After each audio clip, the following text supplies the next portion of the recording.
इस बीच राजधानी रांची से जुड़ी एक बड़ी खबर का रुख कर लेते हैं, जहां पर नेता प्रतिपक्ष बाबूलाल मरांडी ने सदन में कॉल रिकॉर्डिंग का मामला उठाया है। एक आईएएस और एक आईपीएस के कॉल रिकॉर्डिंग का ये पूरा मामला रहा है जिसे उठाया गया है। ये ऑडियो रिकॉर्डिंग हर तरह गंभीर मामला बता करके जांच की मांग की है।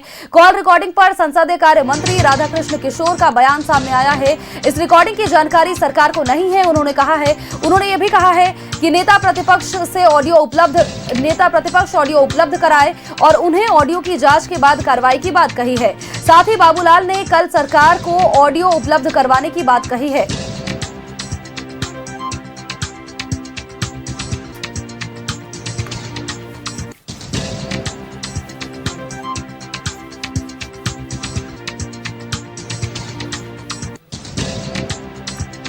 बाबूलाल मरांडी ने कल सरकार को ऑडियो उपलब्ध करवाने की बात कह डाली है। और तो देखिए बड़ी खबर आपको बता रहे हैं, जहां पर नेता प्रतिपक्ष बाबूलाल मरांडी ने सदन में कॉल रिकॉर्डिंग का पूरा मामला उठाया है।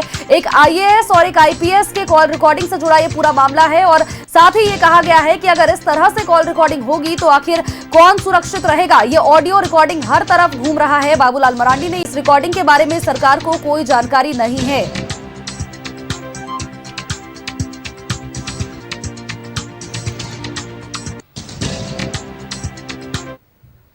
और खबर पर अपडेट्स के साथ सहयोगी रुचि हमारे साथ बनी है। रुचि का एक बार रुख कर लेते हैं। रुचि, आज का ये बड़ा मामला निकल करके जो सामने आ पाया है, बाबूलाल मरांडी ने सदन के पटल पर एक बड़ा मामला रखा है। एक आईएएस और एक आईपीएस के कॉल रिकॉर्डिंग से जुड़ा ये पूरा मामला रहा है और साथ ही ये सवाल जरूर किया है कि अगर इस तरह से कॉल रिकॉर्डिंग होगी तो आखिर सुरक्षित कैसे रहा जाएगा।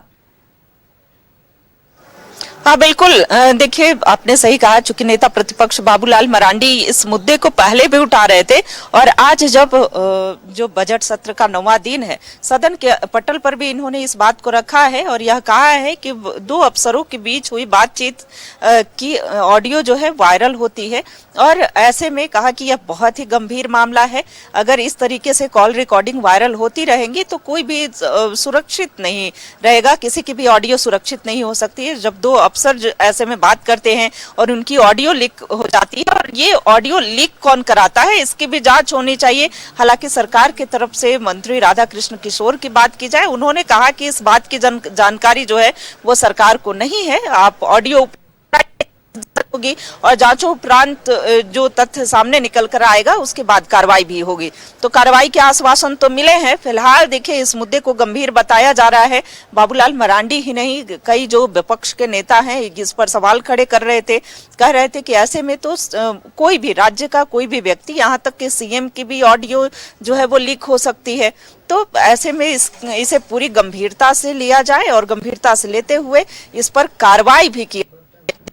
यह ऑडियो जो है खूब वायरल हुआ था, होली से 1-2 दिन पहले की बात है, जब ये ऑडियो लीक के बाद इस पर प्रश्न नेता प्रतिपक्ष बाबूलाल मरांडी समेत कई लोगों ने उठाया और यह कहा कि इस तरीके से प्राइवेसी जो है, निजता का हनन माना जा सकता है। और ऐसे में उस समय भी उन्होंने कहा था कि जब सदन की कार्रवाई चलेगी तो सदन के पटल पर भी इस मुद्दे को गंभीरता से लेते हुए उठाया जाएगा, सरकार से जवाब भी मांगा जाएगा। हालांकि सदन के पटल पर इन्होंने आज रखा भी, वित्त मंत्री की तरफ से जवाब भी आया। उन्होंने कहा कि जानकारी नहीं है, ऑडियो अवेलेबल कराएंगे, उपलब्ध कल कराएंगे और उसके बाद उसकी जांच होगी, कार्रवाई भी सुनिश्चित करने की बातें कही गई हैं।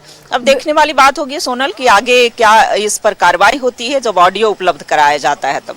बिल्कुल, देखिए कार्रवाई को लेकर के आश्वासन तो जरूर दिया गया है, लेकिन वाकई अब देखने वाली बात होगी कि इस पर प्रक्रिया किस तरह से आगे बढ़ती है, क्योंकि जांच पड़ताल का विषय तो ये वाकई है। बहुत बहुत शुक्रिया तमाम अपडेट्स, तमाम जानकारियां दर्शकों तक साझा करने के लिए।